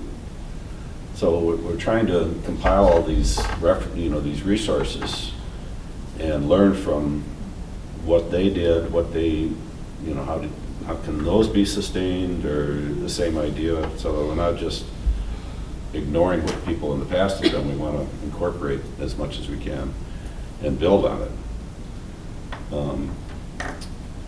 So that's, and video is good because, it's not just words, it's images and Well, that's something expressions. I think it's something that's been kind of underutilized. Right, As right, well. There's certainly videos of all of the card meetings, right. but when you start to look for interviews with people involved in the Gelman site, there's really not a whole lot out there. Right, and some people will be reluctant because Yeah. it's, one thing or another, but there are enough people that will be willing to talk. And that way you can also gauge what disinformation is out there that needs to be corrected, because it's important that whatever we do, we validate the information that might be passed to make sure that we're not repeating misinformation. So that's going to be a challenge for your crew. Yeah. Then we can help validate that, So who's willing to help with that part of the project? Any people want to volunteer? But I'm just a resident. Well, sure, thank you. I mean, we could. Same here, I'm glad to help too, but, Yeah, so noted, okay. Anything else on that one? Questions? Then I guess it comes to my update, which is going to be pretty short. I invited the U of M School of Information people to be here, but as they pointed out to me in an email, I was gone the last several days to Toronto with family. And so I really, I only had limited access to phone and internet, so. Kind of nice, huh? Yeah, it was kind of a good break. Except I got a cold, if you can tell. But I'll try not to sneeze at anybody. So what it is, they have this is class 501. I don't know what the name of it is, but it's kind of like a self-study thing, but they have about 60 or 70 students each year to take the class. And there's 60 or 70 projects that are proposed either by nonprofits or governments or even for-profit companies to help deal with certain problems with information. So I proposed one for kind of helping us organize all the information that we've gathered and give some kind of structure to it, how to do it. And proposing this again as a recurring class. So the first class would kind of help set the stage, and then they would build on that in subsequent years for as long as it takes. And again, the library, it used to be School of Library Science, but they expanded, so it's School of Information. So it's anything to do with information, and what better focus, because everything we're dealing with on the Gelman site is information and data and stuff. And so, and as a community and state, we really are kind of a little bit sloppy on information. So try to at least expand the scope and see what are all the different flows of information. I gave them the initial model of all the entities that I could think of that were involved in this project.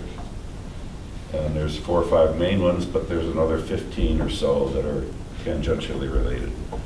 And to have them begin to catalog what information each entity has, and how they relate to the other entities, and who had, how the information gets stored, how it gets passed, what's the timetable on that. And basically cataloging all the information that we have, because that's what they do. Now, that's just one of the 60 or 70 projects as proposed. The students get to pick which ones they want, and they'll be working in groups of 4 or 5. So not all the projects are going to get worked on, because they have to have 4 or 5 people that want to work on one project, and there's 70. So you can do the math.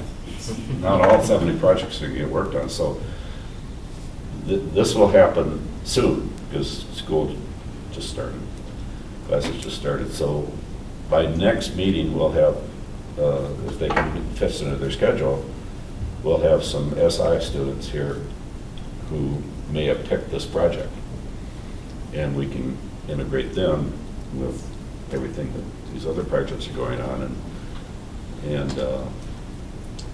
go from there. So that's what that's all about. Any questions on that in terms of?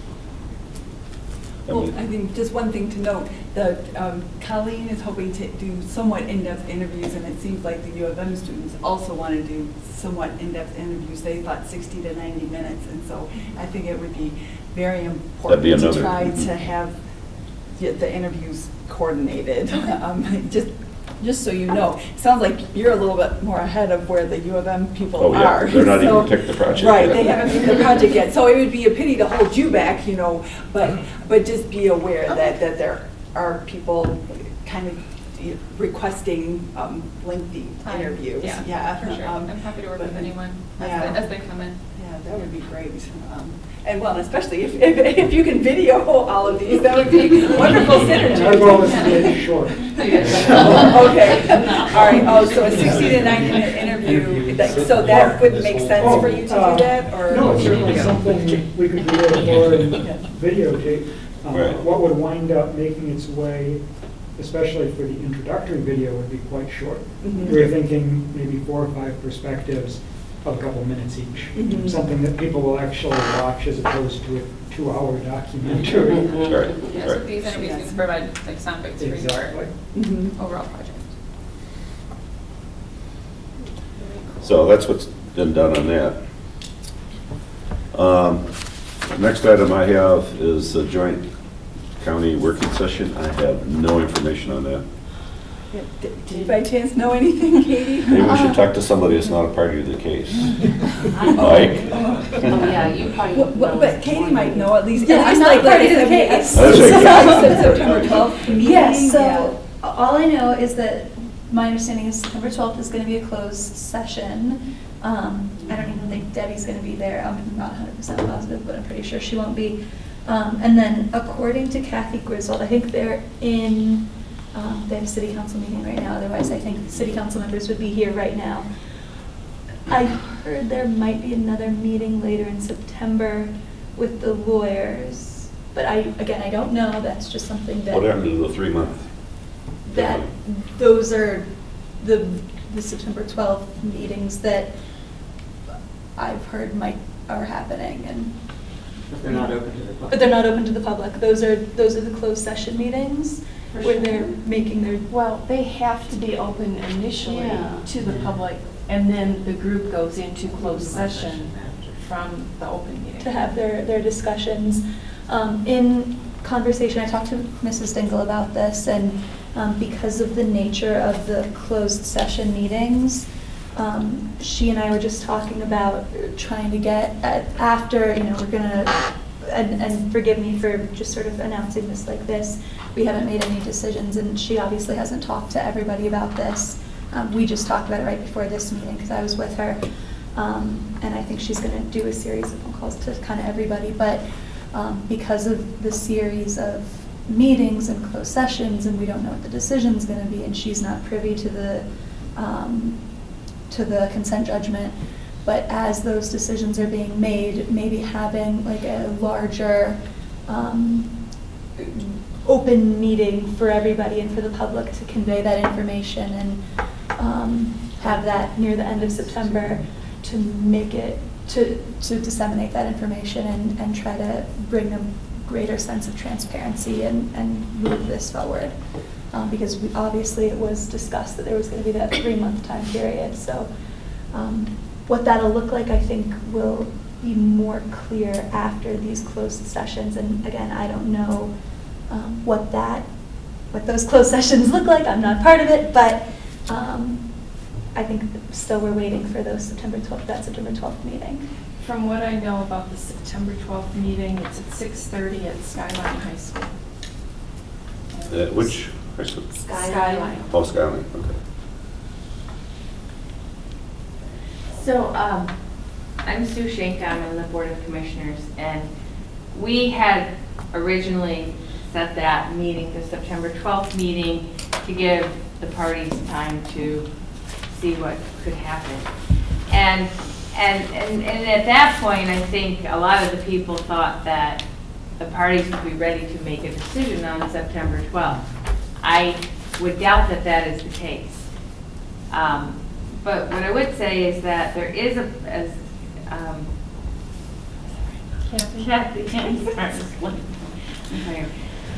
Kathy said, we have to have public comment, and I think that if you want your elected officials to represent your wishes, you will want to be there and make a public comment. That'll be before the closed session starts? Yes. And I think that they will be limited to 3 minutes. It's just a special meeting.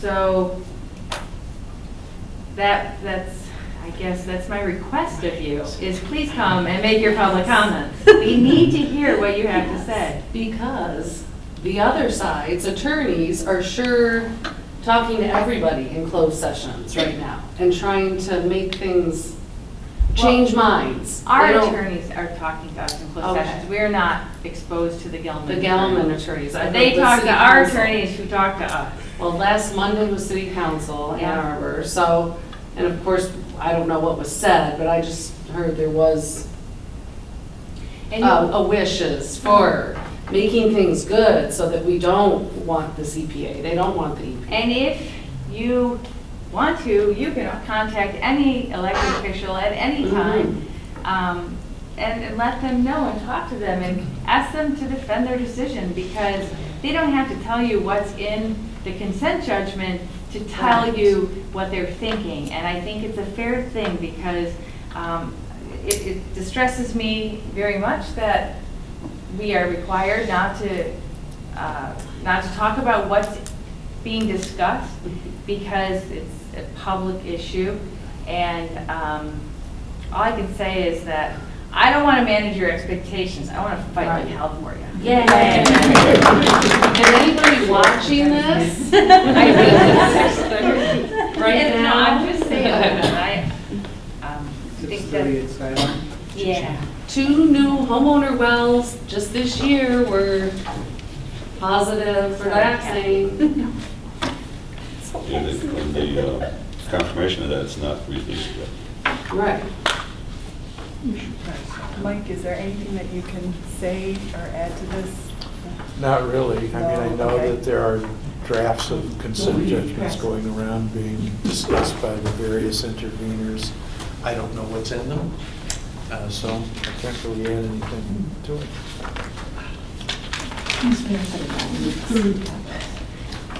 Yeah, it's really frustrating when there's a lot of decisions being made in secret.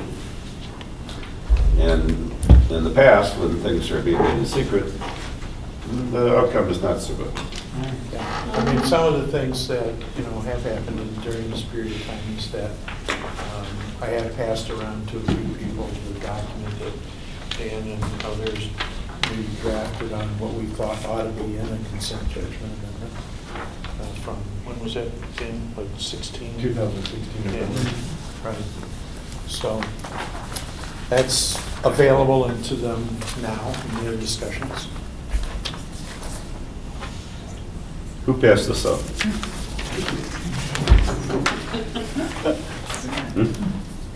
Where'd this come from? Oh, okay. Just wanna know. At the August meeting, Jack Eaton said that a settlement package from Gelman was supposed to come on August 9th. Did the township receive that, do you know? Or was that just cities? No, or, this is something just between the city and Gelman then, maybe? Well, and it may be the county and Gelman, maybe each party in Gelman, I don't know. Okay. Okay. Do we know anything about the permit process? Public. The renewal permit? Yeah, LPD, Yeah, that's, we don't know, but I think we need to interact more with that division. Water resource. They were here at the last, Right. at the August, which was They the didn't have quarterly any meeting. dates or anything. The update they gave was they're still reviewing that permit. And it's They- supposed to be done by Well, the old. October. They're- Well, the old permit expires October 1st, sometime in October. And so but they have already said that they won't have, they're just working on they'll just be starting on this current year's proposal. So what occurs is the current proposal will be maintained. Current permit will. It'll go until it's Carried forward. carried forward. Now, what they verbally are trying to do is, by that in the fall, October, is to have a review done and start getting comments back, start that process. But they haven't really committed to anything past that. They pretty much definitely said, hey, we're not going to have a new permit by October 1st. So the old one will continue as it stands right now. But they, have started working on it, and that's where they are. They have, I believe, committed to having a public meeting. They've said that, I think what they do is if there's enough interest, and immediately they received enough interest at that meeting, so they have committed that, yes, they're planning on having a public meeting. There were no dates when that would be, and when the period will open for public comment. Basically, what they do is generate the permit between the EGLE division and Gelman, and they generate the permit, get a draft permit, and then identify, send that out to stakeholders for evaluation and comment, and then have a public meeting. Now, whether that, the timing of when the public meeting, whether it's at the middle of the comment period or at the end of the comment period, it's up to them. I think we CARD should have something to weigh in on that decision before the public comment period, before the initial permit draft is issued. And I'm looking to Dan Bicknell to provide guidance to that, for what are the justifications for having 0 to 3 or something like that as the permit limits. Well, the other thing that Ann Arbor Township went through one of these with a proposed 1,200 unit mobile home park and a big sewage lagoon and all of that. So the thing that worked out best for us and ultimately we were successful was to divide up, because you get 3 minutes or so, you only get 3 to 5 minutes, I can't remember each to talk, and to divide up what people are going to talk about, and then just go one right after the other. At the meeting. At the permit. Yeah, like with the public hearing. Yeah, with the But I want to give ceremonies something and- before that. I want to give the water resources people like a quote official position of what CARD recommends. That's a good idea. Now, while they're reviewing it. No, right, yeah, like by the next meeting. Should- Was you? I can do that. Because I think we need that expertise. We already kind of did that. We sent them 2 emails. The first email said that they should consider the 3.5 microgram per liter pursuant to Rule 57 being the water quality criteria discharge that they have. And because of the losing and gaining strength. And then the other thing we talked about was VOCs, that they should also look at volatile organic chemicals being discharged. So we can bring those together and add a little bit more and provide a draft for everyone to look at. Yeah, appreciate that. That would be great. Thanks, Dan. The only other thing I had was we had a question about what data the city was provided as a part of their 2006 settlement with the company. That data that we had to FOIA in order to get to know what the data was. So we worked with Jack at the city, and the first response was that it's going to be $800 to FOIA all that information. Well, we really didn't need all of it. All we needed was what's the format, what's the latest one. Did we ask for a waiver of fees? Yeah, but in fact, they did waive it for that. And basically, it's the same information that we've all been getting directly from the DEQ, via the DEQ. The company provides a simple PDF and spreadsheet of the sampling. They send it out to a set of people, which I'm one of them for SRSW. And then the EGLE now forwards that to another set of people. And it's the same report that we've been getting all it, but so it's like the city negotiated to get this extra thing, and it's something we already had.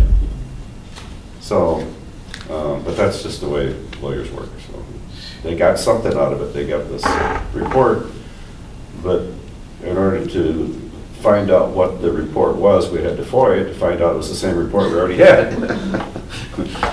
So that's kind of the nature of this. But so that I'm relieved at that, because I was worried that there were some other more detailed report. In fact, this format they get is not even the best format for doing any kind of analysis. There's a DEQ format that the company provides. And you guys know about data. What they, for this one group, they'd have the well, and then they'd, in the same column, they would have the date and the time, and then the sequence number. And they wouldn't have a unique separator, so you couldn't separate the data back out because they use the same separator that's in part of the names and part of the dates.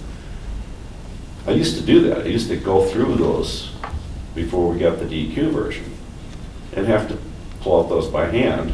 The version of Roger's DQ version is what I get from Gelman is an Excel file. Right. That Those separates combined the cells columns are that all I then separate. input to my Access database. And it has other fields that are in there, like Right. the bromate reading and Right. all There's this other stuff stuff. there's stuff like that, but it's what I can then input to the database. And then So- that database is shared on the EGLE site. Other than I'm 2 months behind, I had a glitch. I couldn't import the June. I kind of problem, but I'm working through it.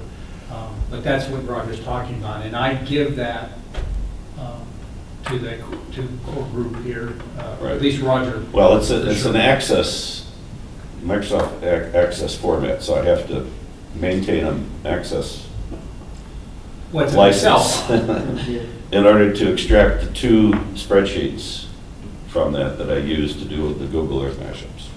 And anyway, so I was relieved that it wasn't another set of data I had to input. I'm relieved too. Yeah. But it's just bizarre that we had to go through this whole thing before I just find out that. And that's, again, that was a secret negotiation and, you know, causes more, it took some time to resolve this, and yet it was a simple thing. So nothing simple in this set.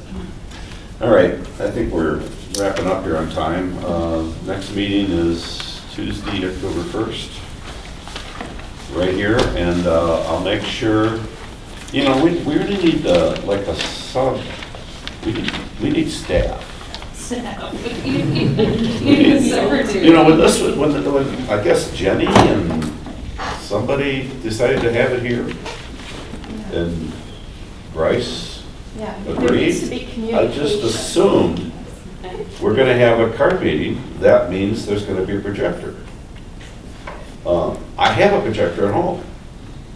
So can you check? I didn't know about this until yesterday. And The projector gone? Yeah. Well, no, the meeting was going to be here. So I emailed Shana, and there was some confusion back and forth. You know, whoever makes the arrangement needs to take responsibility for, number one, getting the key, and any other arrangements. I don't even know who made the arrangements. Well, neither do I. I didn't know. Did you make the arrangements? Did you raise your hand?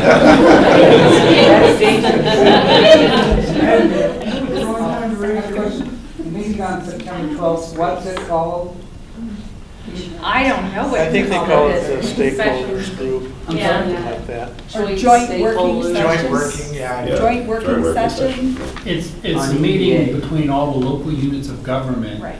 to discuss, it started to discuss your questions and movement toward requesting that this become an EPA Superfund site. So it's the county. So they started it back in June, and they said, okay, we're not all on the same page, so we're going to work together for 3 months now, and then have a September meeting to discuss that.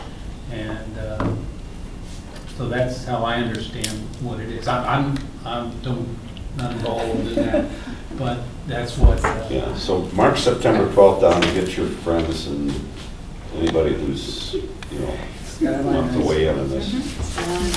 That starts at 6:30. Do we know where, Skyline?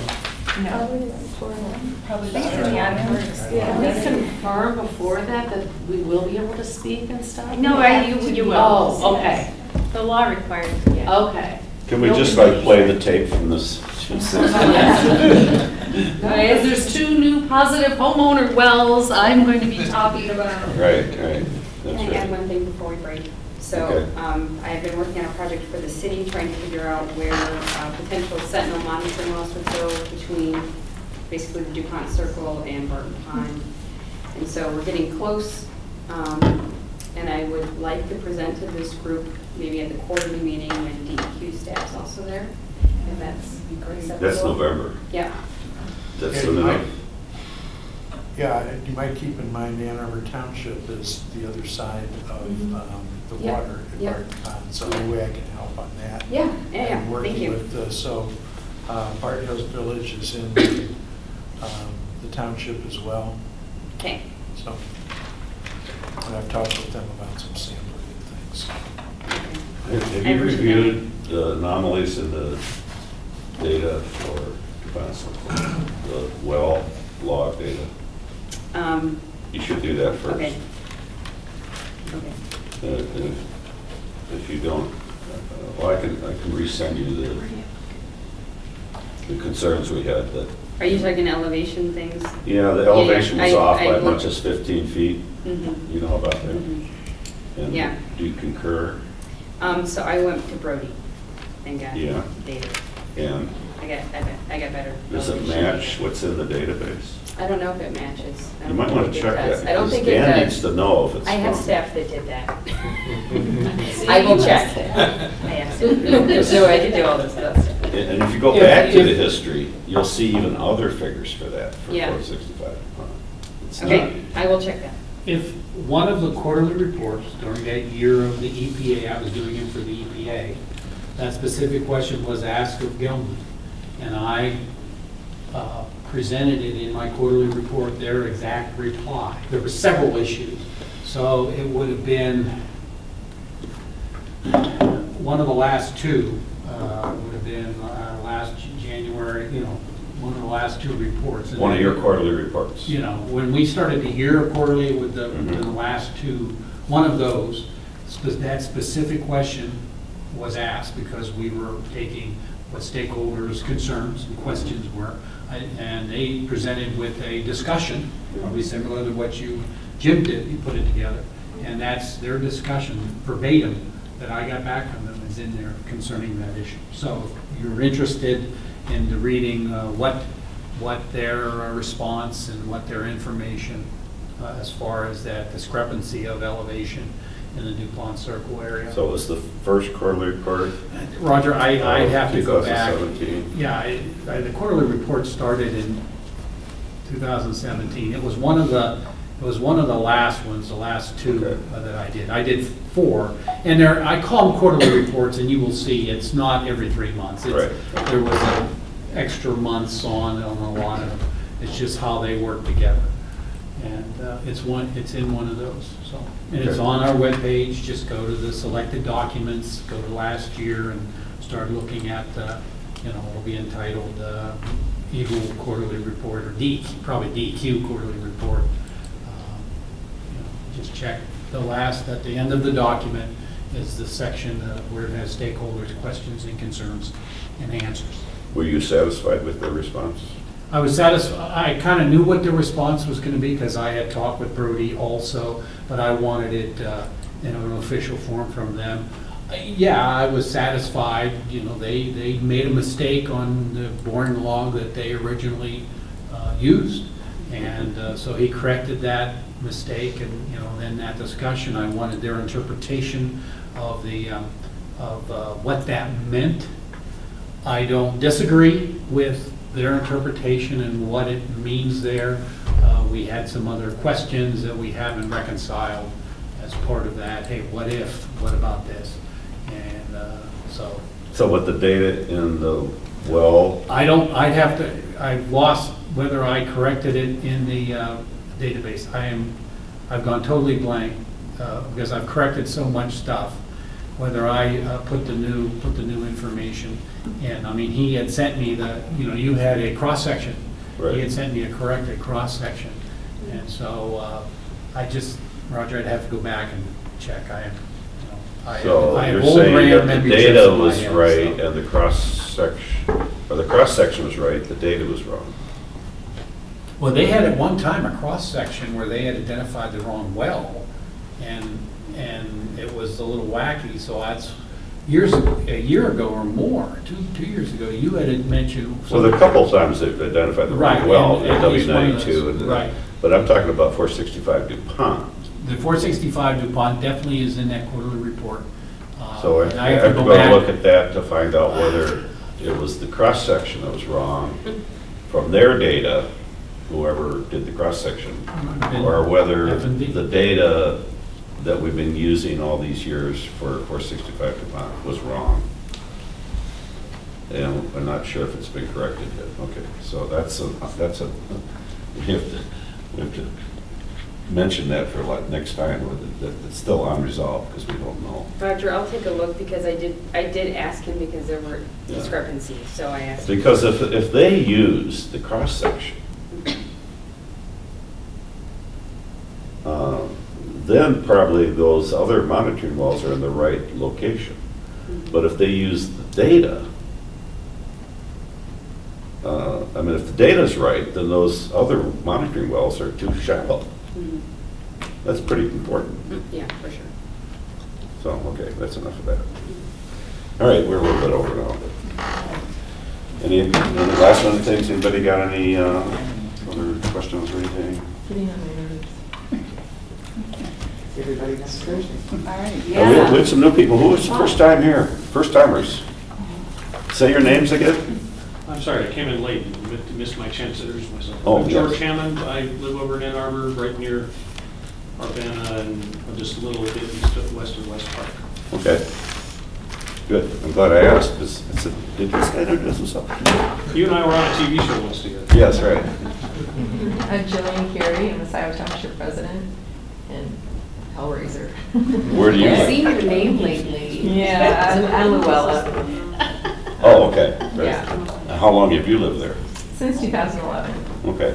So relative. Did you know what you were getting into? Oh my God, it's been hell ever since I moved in, just one thing after another, but you know, I guess I'm just part of the, just keep going. Okay, so here's a potential interviewee.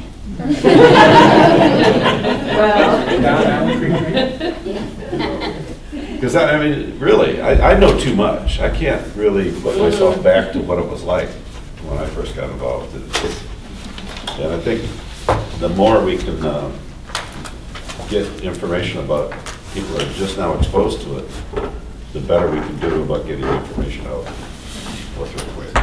Thanks, everybody, for coming. September 12th, show up.